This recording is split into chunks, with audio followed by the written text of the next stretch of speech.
ఈ 5 సంవత్సరాలుగా ఒక ప్రధాన అర్చకుడిగా, వంశపారంపర్య ప్రధాన అర్చకుడిగా, ఆగమ సలహాదారుగా మా పెద్దలు చూపిన ద్రోవలో నేను నడుస్తూ స్వామివారికి ఎటువంటి అసౌకర్యం కలగకుండా ఆరాధనలు జరగడంలో నేను చాలా ప్రత్యేకమైన శ్రద్ధ వహించి ఏదైనా అపచారం జరిగినప్పుడు అది అధికారుల దృష్టికి తీసుకువెళ్ళి దానిని సరిచేయడానికి వాళ్లకు సరైన సలహాలు ఇచ్చి స్వామివారిని ప్రసన్నం చేసుకోవడం కోసం ఎంతో ప్రయత్నం చేశాను.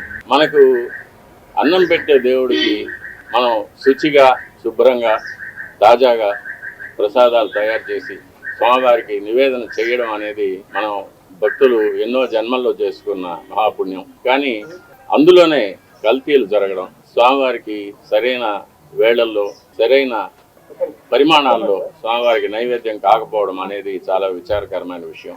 అందులోనూ ఆగమ శాస్త్ర ప్రకారంగా ఆవుకు ఆగమ కార్యక్రమాల్లో ఎంతో విలువైన స్థానం ఉంది. గోక్షీరం కానీ, ఆవు పాలతో స్వామివారికి అభిషేకం జరుగుతుంది. సుప్రభాతంలో ఏకాంత సేవలో నివేదన జరుగుతుంది. ఆవు పెరుగుతో స్వామివారికి దధ్యోదనం మొదలైన ప్రసాదాలు తయారు చేసి నా నైవేద్యం పెడతాము. ఉత్సవాల అభిషేకాల్లో గోదద్ధి వాడతాము. గోఘృతం అనేది స్వామివారికి నైవేద్యాల్లో, అన్న ప్రసాదాల్లో, పణ్యారాలనే లడ్డు, వడ మొదలైన ప్రసాదాల్లో వాడతాము. అలాగే గోమూత్రం కానీ, గోమయం కానీ, యాగశాలను కానీ, ఆలయాన్ని కానీ శుద్ధి చేయడానికి వాడతాము. అటువంటి పవిత్రమైన గోవు యొక్క ఘృతాన్ని కల్తీ చేయడం అనేది, అది స్వామివారికి, మనకు జీవితాన్ని ఇచ్చే స్వామివారికి ఇటువంటి అపచారం జరగడం అనేది చాలా విచారకరమైన విషయం. ఇవన్నీ చూసే పాపం కూడా మనం చేశామా అనిపిస్తుంది ఒక్కొక్కసారి. దీన్ని ఎన్నోసార్లు అప్పటి ఈవో గారికి, చైర్మన్ గారికి దృష్టికి తీసుకెళ్లి, ఇలా ప్రసాదాల నాణ్యత సరిగ్గా లేదు, ముందులాగా లేదు, ప్రసాదాల పరిమాణాలు స్వామివారికి సరిగ్గా నివేదన కావడం లేదు, సరైన ఆగమ ఉక్తమైన కాలాల్లో స్వామివారికి నైవేద్యాలు జరగడం లేదని ఎన్నోసార్లు దృష్టికి తీసుకెళ్ళాం. కానీ లాభం లేకపోయింది. దీనికి మరొక కారణం నాది ఒంటరి పోరాటం అయిపోయింది. నాకు ఈ విషయాల్లో సహకరించేదానికి నా తోటి అర్చకులు ఎవరు కూడా వారి వారి వ్యక్తిగత కారణాల వల్ల ముందుకు రాలేదు. ప్రధాన పరిచారకులైన వాళ్ళు రాలేదు. కాబట్టి ఇది ఈ 5 ఏళ్లు నిరభ్యంతరంగా ఈ మహాపాపం జరిగిపోయింది. ఒక సైంటిస్ట్ గా ఈ నెయ్యి యొక్క పరీక్షల యొక్క ఫలితాలు కూడా నేను చూశాను, ల్యాబ్ రిపోర్ట్స్ చూశాను. ఇందులో కూడా వెజిటబుల్ ఫ్యాట్, అనిమల్ ఫ్యాట్, జంతువుల యొక్క కొవ్వు పదార్థం, స్థావరాల యొక్క జంగమాల యొక్క కొవ్వు పదార్థాలు కలిసినట్టుగా ల్యాబ్ రిపోర్ట్ను చూశాను. పరిశుద్ధమైన ఆవు పాలతో తయారు చేసిన నెయ్యిలో అది స్థావరమైనా కానీ, జంగమమైనా కానీ కొవ్వు పదార్థాలు కలవడానికి వీలు లేదు. అది ఇంప్యూరిటీస్ కింద లెక్క వస్తుంది. ఇప్పటి ప్రభుత్వం పదవికి రాగానే తిరుమలను ప్రక్షాళన చేస్తామని తిరుమలలోనే ముఖ్యమంత్రి గారు సెలవిచ్చారు. దానికి తగినట్లు ఎన్నో చర్యలు తీసుకున్నారు కూడా. ఇది అనుకోకుండా బయటపడిన విషయం. దీనికి కూడా పరిహారంగా కర్ణాటక డైరీ నుంచి నందిని మార్కు నెయ్యిని, శుద్ధమైన ఆవు నెయ్యిని మళ్ళీ కొని స్వామివారికి ప్రసాదాలు తయారు చేయించడానికి ప్రభుత్వం నిర్ణయం తీసుకుంది. చాలా హర్షణీయమైన విషయం. ఈ విషయంలో ముఖ్యమంత్రి గారికి విన్నపం, స్వామివారి మీద విశేషమైన భక్తి ఉన్నవారికి, ఆగమ శాస్త్రం మీద, మన సాంప్రదాయాల మీద గౌరవం ఉన్నవారికి తిరుమలలో సేవ చేయడానికి అవకాశం కల్పించవలసిందిగా కోరుతున్నాను. ఆచార పరమో ధర్మ, ధర్మస్య ప్రభు అచ్యుత అని గీతలో కృష్ణ పరమాత్మ చదివించారు.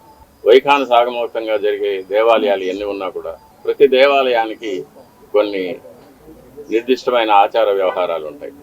అటువంటి ఆచారాలు కాపాడడమే పరమధర్మం అనేది గీత ఉపదేశం. మన శ్రీవారి దేవాలయంలో అటువంటి విశేషమైన ఆచారాలు ఎన్నో ఉన్నాయి. అటువంటి ఆచారాలన్నింటినీ కూడా మనం మరి పెద్దలు ఎలా మనం కాపాడి ఇచ్చారో అదేవిధంగా కాపాడి ముందు తరాల వాళ్ళకు మనం అందజేయాలి. ఈ నెయ్యి కల్తీ మీద సరైన విచారణ జరిపించాలి, చర్యలు తీసుకోవాలి. ఇటువంటి విషయాలు నేను అధికారుల దృష్టికి, చైర్మన్ దృష్టికి తీసుకెళ్ళడం వల్ల నాకు వాళ్ళ వద్ద చెడ్డ పేరు వచ్చింది. అందువల్ల నన్ను చాలా హింసలు పెట్టారు. ఎన్నో చట్టవిరోధమైన ఎన్నో కేసులు నా మీద బనాయించి నన్ను కోర్టుల చుట్టూ తిప్పారు, ఇప్పుడు తిప్పుతున్నారు. వీటన్నిటిని కూడా ముఖ్యమంత్రి గారు గమనించి సరిచేయవలసిందిగా కోరుతున్నాను.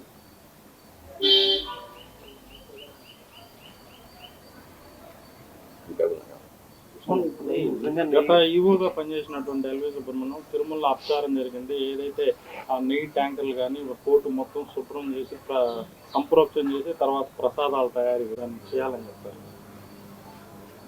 వైఖానస ఆగమ శాస్త్ర ప్రకారంగా తిరుమలలో అపచారాలు జరిగితే వాటికి ఎన్నో విధాలైన శుద్ధీకరణ కార్యక్రమాలు చెప్పబడి ఉంది.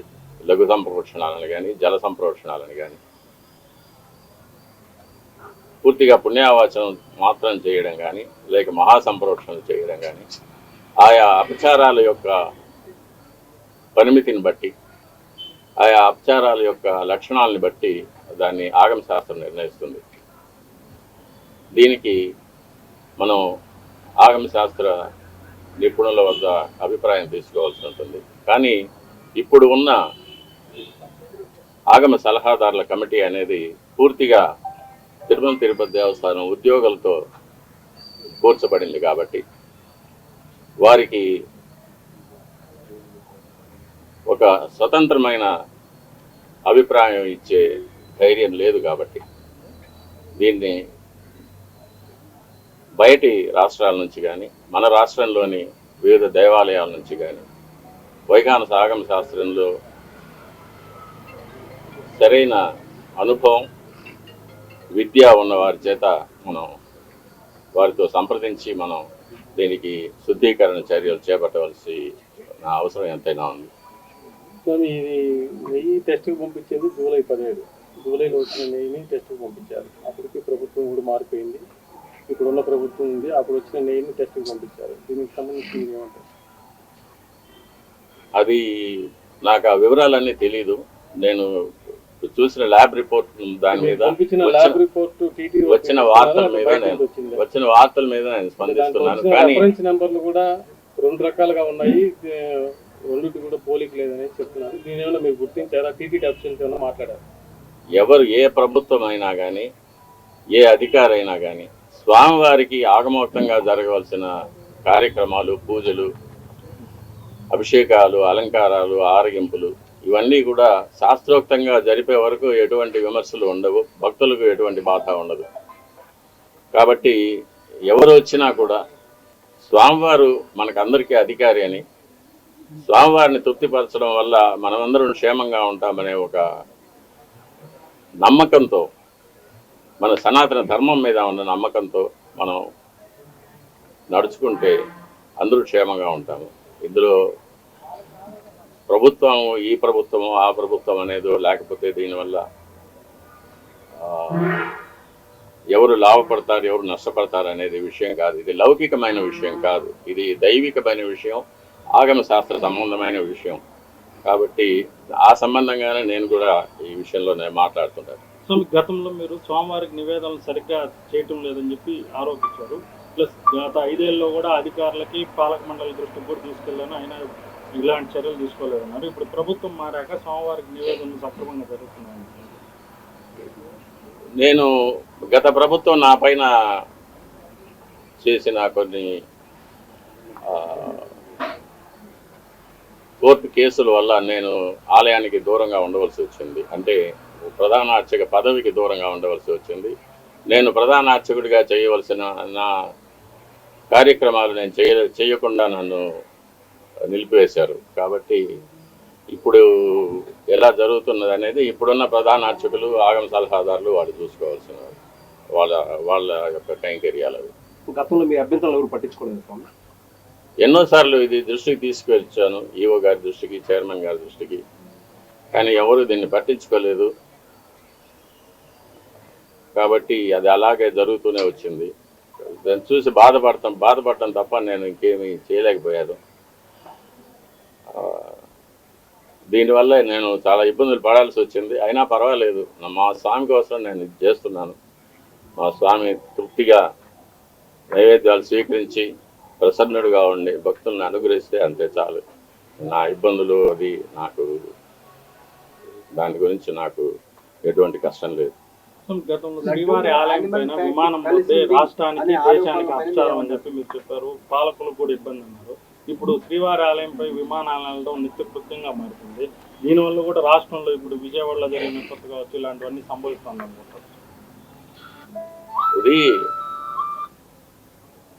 నా పరిధిలో ఏదైనా అపచారం జరిగినప్పుడు దాన్ని అధికారుల దృష్టికి తీసుకువెళ్ళడం ఒక్కటే ఒక అర్చకుడిగా ఒక భక్తుడిగా నా కర్తవ్యం. అది దాని మీద చర్యలు తీసుకోవాల్సింది దానికి సంబంధించిన అధికారులు కానీ ప్రభుత్వాలు కానీ వారి యొక్క కర్తవ్యాలు అవి.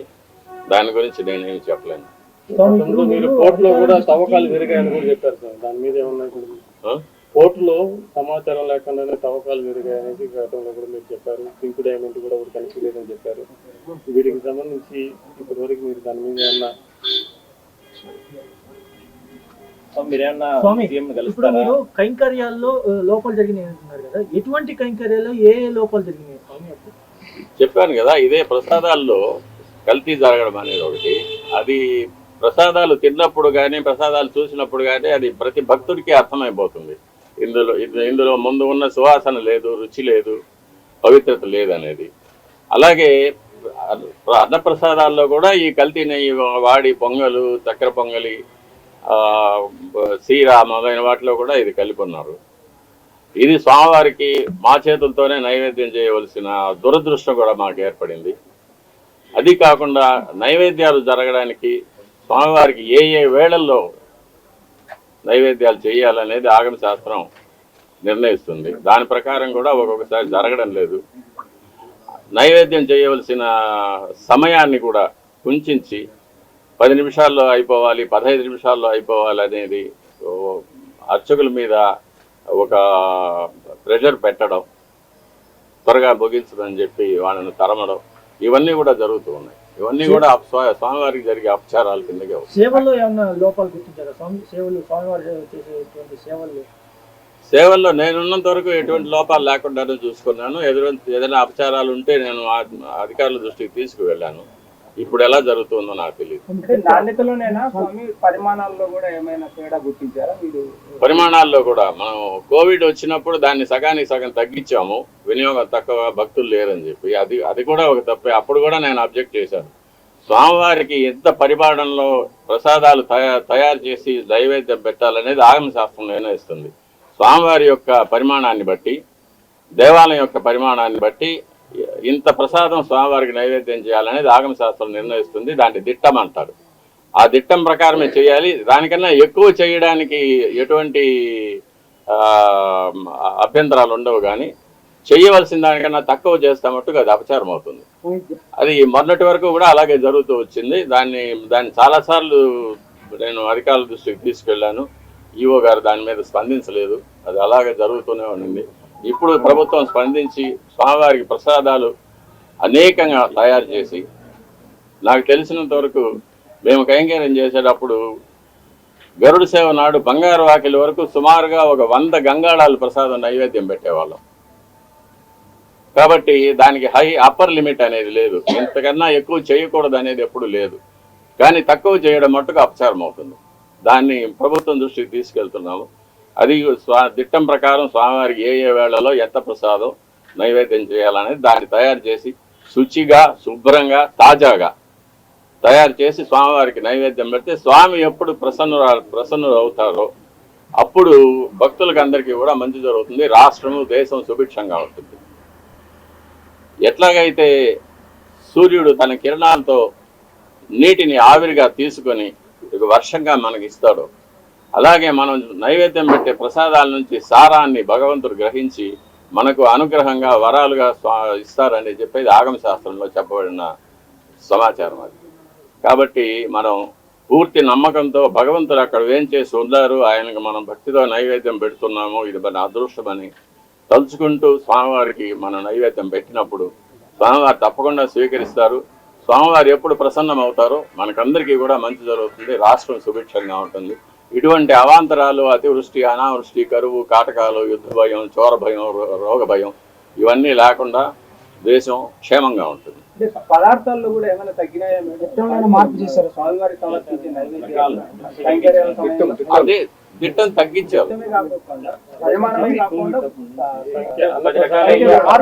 ఆర్గానిక్ ఫుడ్ సంబంధించి వచ్చింది కదా, ఆర్గానిక్ ప్రసాదాలు ఆర్గానిక్ ఫుడ్ అనేది, తర్వాత మిల్లెట్స్, తృణధాన్యాలు స్వామివారికి నైవేద్యం పెట్టాలనేది కూడా 5 సంవత్సరాల ముందు మొదట నా దగ్గరికే వచ్చింది ఆ ఇష్యూ.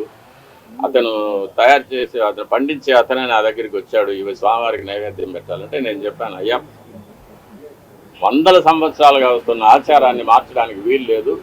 అందులో స్వామివారికి బెస్ట్ ఆఫ్ ద బెస్ట్, ఉత్తమోత్తమైనది అది బియ్యం కానీ, నెయ్యి కానీ, బెల్లం కానీ, జీడిపప్పులు కానీ, బాదం పప్పులు కానీ, ఏవైనా సరే మనం ఉత్తమోత్తమైనవి తయారు చేసి స్వామివారికి నైవేద్యం చేయాలి.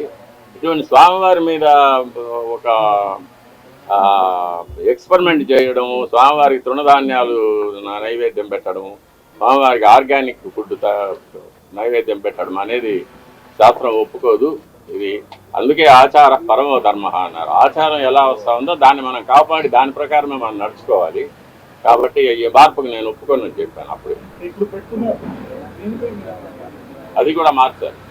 అది కూడా మార్చి ముందు ఎలా జరుగుతుండేదో, 5 ఏళ్ల ముందు ఎలా జరుగుతూ ఉండేదో అలాగే ఆ పద్ధతికే తీసుకున్నాం. అంటే ఇప్పుడు లడ్డుకుని ఆ నెయ్యి వాడారు, అన్నప్రసాదం కూడా అదే నెయ్యి వాడారా? అదే నెయ్యి వాడారు. స్వామి ఒక నిమిషము, ఇప్పుడే అంటే సీఎం గారిని కలుస్తారా? అంటే గతంలో మీరు స్వామికి సంబంధించి పోరాటాలు చేశారు, ఇబ్బందులు పడ్డారు, మీరే చెప్తున్నారు. ముఖ్యమంత్రి గారిని కలిసి, ఎందుకంటే ఆయనకు మీకు గతంలో మంచి సంబంధాలు ఉన్నాయి, నేరుగా కలిసి ఎప్పుడైనా సరే జరిగిన పరిస్థితులు, జరుగుతున్న పరిణామాలు, లేదంటే మీరు అధికారులకు ఏదైనా సరే ఫీడ్బ్యాక్ ఇవ్వడం, ఇవన్నీ మీరు ఎట్లా చేయబోతున్నారు? ఏంటి పోరాటం? తప్పకుండా నేను ఇప్పటి అధికారులు కలిశాను, ఈఓ గారిని, అడిషనల్ ఈఓ గారిని కలిసి చెప్పాను, నాకు 50 ఏళ్ళ అనుభవం ఉంది, నేను వంశపారంపర్య అర్చకుడిని, నేను మా తండ్రి గారు, తాతగారు కైంకర్యాలు చేసినప్పటి నుంచి చూస్తూ వచ్చా, నాకు ఏది చేయొచ్చు, ఏది చేయకూడదు, ఎంతవరకు చేయొచ్చు అనేది నాకు బాగా అనుభవం ఉంది. కాబట్టి నాకు అవకాశం ఇస్తే ఈ పాడైపోయిన అర్చక వ్యవస్థని, ఆలయ వ్యవస్థని రెండింటినీ కూడా నేను పాత పద్ధతికి నేను తీసుకురాగలనని చెప్పాను. ముఖ్యమంత్రి గారిని కూడా కలవడానికి ప్రయత్నం చేస్తున్నాను. ముఖ్యమంత్రి గారిని కూడా కలిసి నేను ముందుగా వారు ప్రభుత్వానికి రావడానికి శుభాకాంక్షలు చెప్పిన తర్వాత, ఇలా ఆలయంలో ఇలా జరిగింది 5 ఏళ్లుగా, ఇటువంటి అంటే కొన్ని విషయాలు ఎవరికి తెలియదు కూడా, అటువంటి విషయాలు, కొన్ని అపచారాలు జరిగినవన్నీ కూడా చెప్పి వీటిని సరిదిద్దడానికి నాకు ఒక అవకాశం ఇవ్వాల్సిందని చెప్పి రిక్వెస్ట్ చేస్తాను. తప్పకుండా ముఖ్యమంత్రి గారు దీన్ని పరిశీలిస్తారనే నమ్మకం నాకు. మీరు 50 ఏళ్ళుగా పనిచేస్తున్నారని చెప్పారు స్వామి, ఇంతవరకు ఇటువంటి ఘటనలు ఇప్పుడు చోటు చేసుకున్నారా? ఎప్పుడూ లేదు. ఎప్పుడు స్వామివారి ప్రసాదాల్లో కల్తీ జరగడం అనేది ఇంతవరకు నాకు తెలిసి ఎప్పుడు ఈ 50 ఏళ్ళ అనుభవంలో ఎప్పుడు జరగలేదు. ఎప్పుడైనా కూడా నేను చిన్నప్పుడు కూడా తిరుమలకి వస్తే స్వామివారి దేవాలయం చుట్టూ నెయ్యి గమగమలు ఎప్పుడు ఉండేది. నెయ్యి చేతితో తీసుకుంటే నెయ్యి అలా కారిపోతూ ఉండేది చేతి నుంచి. అంత రుచిగా అమృతం లాగా ఉండేది ప్రసాదాలు కానీ, పన్యారాలు కానీ. సమృద్ధిగా భక్తులకు అందరికీ సమృద్ధిగా ప్రసాదాలు పంచేవాళ్ళం. ఇప్పుడు అది కూడా లేదు. ఉదయం ఒక గంట సేపు అన్నప్రసాదాలు వస్తాయి, తర్వాత లడ్లు ఏదో పంచేస్తూ ఉన్నారు. అన్నప్రసాదాలు ప్రజలకు అందరికీ కూడా చేరడం లేదు. కాబట్టి అన్నప్రసాదాలు సమృద్ధిగా తయారు చేసి స్వామివారికి నైవేద్యం చేసి భక్తులందరికీ కూడా రోజంతా కూడా స్వామివారి అన్నప్రసాదాలు చేరేటట్టుగా మనం. ఇప్పుడు మీరు నూతన ఈవో, అడిషనల్ ఈవోని కలిశానన్నారు కదా, వాళ్ళ దృష్టికి తీసుకెళ్లారా? ఈ అన్నప్రసాదాలు దిట్టాన్ని పెంచాలా, భక్తులందరూ కూడా పంపిణీ చేయాలి.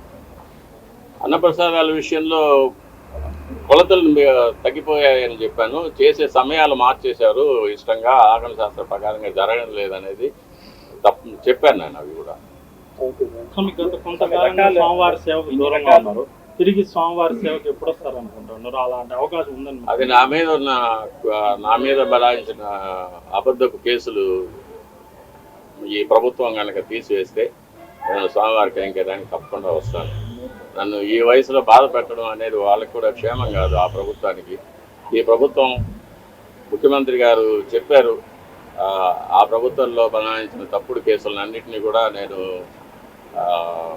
తీసివేసి అందరికీ రిలీఫ్ కలిగిస్తాననేది. అందులో భాగంగా నాకు కూడా ఒక విముక్తి కలుగుతుందని నేను నమ్ముతున్నాను. అంటే తను ఇట్లా బహిరంగంగా చేయడం ద్వారా ఏదో అంతర్గతంగా విచారం చేసి జరుగుతున్న లోపాలను సరిచేయకుండా బహిరంగపరచడం ద్వారా స్వామివారి మీద ఉన్న భక్తి అదేవిధంగా విషయాలు సన్నగిల్లేందుకు కానీ ఇలాంటి హిందూ భావాలు దెబ్బతినేందుకు కానీ అవకాశం లేదనిపిస్తుంది. అంటే నేను అధికారుల దృష్టికి తీసుకుపోవడం వరకే నా బాధ్యత. అది దాని మీద చర్యలు తీసుకోవడము, ఎటువంటి చర్యలు తీసుకోవాలనేది వాళ్ళు నిర్ణయించుకుంటారు. వాళ్ళ కారణాలు నాకు సంబంధం లేదు. నాకు మా స్వామివారి తృప్తిగా జరగాలి, స్వామివారి సంతోషంగా ఉండాలి, అందువల్ల భక్తులందరూ కూడా అనుగ్రహించబడాలి. అదొక్కటే నా దృష్టి. మిగతా వాటిని గురించి నాకు సంబంధం. నెయ్యి విషయంలో గత పాలక మండలి కానీ అధికారులు కానీ తెలిసే ఇటువంటి పనులు చేశారని మరి వాళ్ళకి తెలిసి అన్నీ జరుగుతున్నాయి. ఎందుకంటే నెయ్యి అనేది చాలా పెద్ద పరిమాణంలో, చాలా పెద్ద కొలతల్లో మనం పర్చేస్ చేయాల్సి వస్తుంది. చాలా పెద్ద విషయం, కొన్ని కోట్ల రూపాయల విషయం కాబట్టి అందరి దృష్టి, అధికారుల దృష్టికి పిలిసే ఇది జరిగి ఉంటుంది.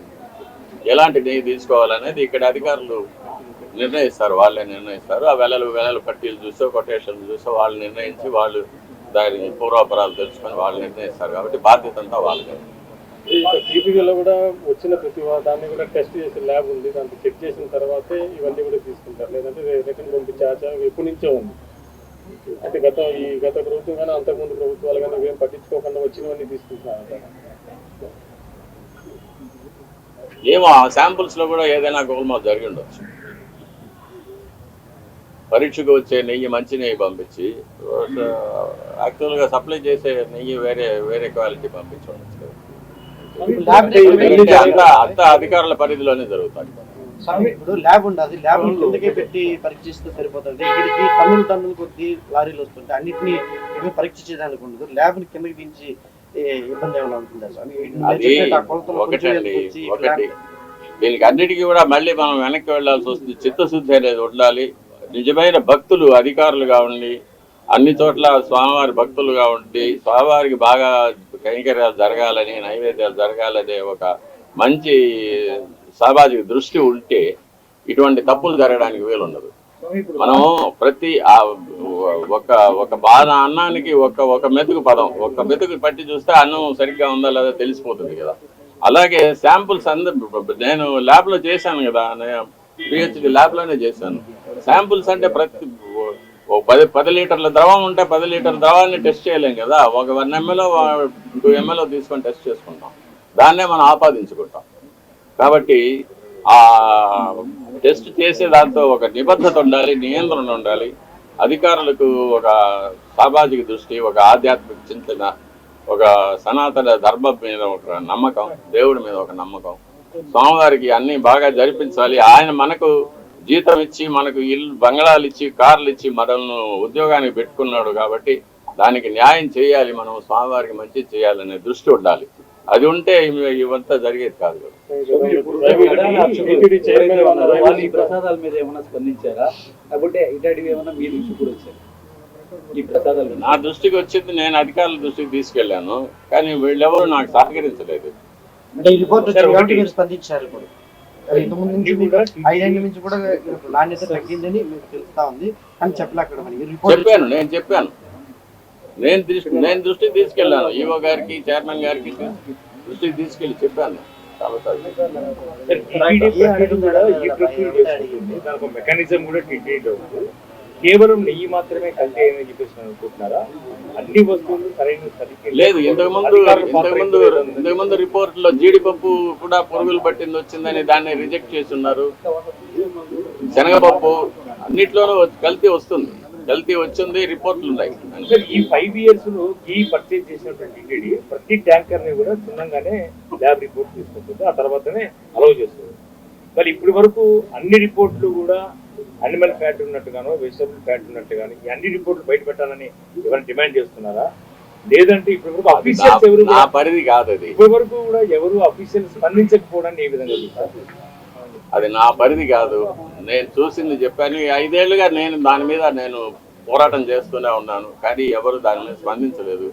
ఇప్పుడు బయట వచ్చింది కాబట్టి దాని మీద అందరూ స్పందిస్తూ ఉన్నారు, అందరూ మాట్లాడుతూ ఉన్నారు. ఇది చాలా రోజులుగా జరుగుతుంది. ప్రసాదాల నాణ్యత కానీ, ప్రసాదాల పరిమాణంలో కానీ, ప్రసాదాల యొక్క కాల వ్యవధుల్లో కానీ అపచారాలు జరుగుతుందనేది నేను ఎప్పటి నుంచో చెప్తూ ఉన్నాను, ఇప్పుడే కాదు. అవి మీరు మొదట్లో చెప్పారు గోమాతని ఇండియాలో బాగా పూజిస్తారు దానివల్ల, కానీ ఇండియాలో మోస్ట్ మీట్ అనేది ఫస్ట్ ఎక్స్పోర్ట్లో నెంబర్ 1 ఉంది. మీరు ఎలా అది నా సబ్జెక్ట్ కాదు, నేను మాట్లాడవలసింది కాదు. నాకు కావాల్సింది మా స్వామి వారు, మా వైకాంత భాగము, మా స్వామివారి యొక్క సంతోషం, భక్తుల యొక్క సంతోషం. అది తప్ప నాకు లోకేష్ వచ్చినాడు, పవన్ కళ్యాణ్ గారు కూడా ఏమైనా కలుస్తారా ఏంటి? లోకేష్ బాబు వచ్చినారు తిరుపతి, ఆయన ఇవాళ కలుస్తారా లేదా పవన్ కళ్యాణ్ ఏమైనా కలవబోతున్నారు?